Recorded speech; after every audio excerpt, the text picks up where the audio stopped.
தமிழ்நாட்டுல இன்னும் தீ அணையவே இல்லப்பா, எரிஞ்சுக்கிட்டே இருக்கு அப்படின்றத வந்து சொன்னோம். எஸ்பி வேலுமணி அவர்களும் சி.வி. சண்முகம் அவர்களும் அவரு கூட ஒரு சில அதிமுகவோட முக்கியமான முன்னாள் அமைச்சர்கள் எம்எல்ஏக்கள்லாம் வந்து கூட சேர்ந்துட்டு சபாநாயகரிடம் மனு வந்து கொடுத்திருக்காங்க. என்னன்னு பாத்தீங்கன்னா, அண்ணன் எஸ்பி வேலுமணி அவர்களை வந்து அதிமுகவின் சட்டமன்ற தலைவராகவும் கொறடாவாக சி விஜயபாஸ்கர் அவர்களே வந்து இந்த 30 எம்எல்ஏக்கள் ஆதரவு மனு வந்து நாங்க கொடுக்குறோம் அப்படின்ற வர சொல்லியிருக்காங்க. சோ இதுக்கு முன்னாடி வந்து பாத்தீங்கன்னா எடப்பாடி பழனிசாமிக்கு வந்து நாங்க ஆதரவு தெரிவிக்கிறோம்னு சொல்லி 17 எம்எல்ஏக்கள் தான் வந்து போயிருந்தாங்க.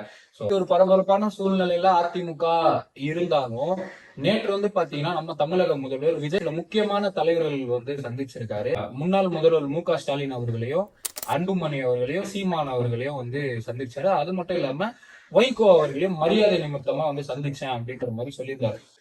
எடப்பாடி அவர்களை வந்து புறக்கணிச்சிருக்காரு விஜய். சோ இதுல கண்டிப்பா ஒரு அரசியல் நோக்கு வந்து இருக்கு.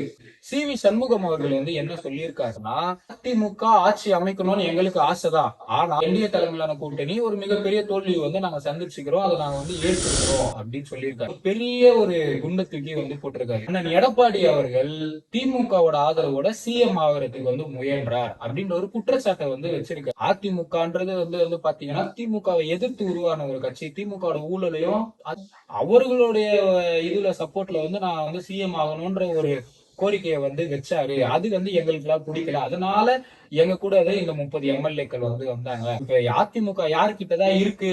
அண்ணன் எடப்பாடி தான் தலைமையா, இல்ல எஸ்பி வேலுமணி தலைமையா, இல்ல 2 தலைமையா, இல்ல 3 4 தலைமையான்னு வந்து தெரியல. அண்ணன் எடப்பாடி அவர்கள் வந்து ஒரு மௌனம் வந்து காத்து கொண்டேதான் இருக்கிறாரு. So CV. சண்முகமும் வந்து தடாலடியா போட்டு எல்லாத்தையும் வந்து உடைச்சிட்டாரு.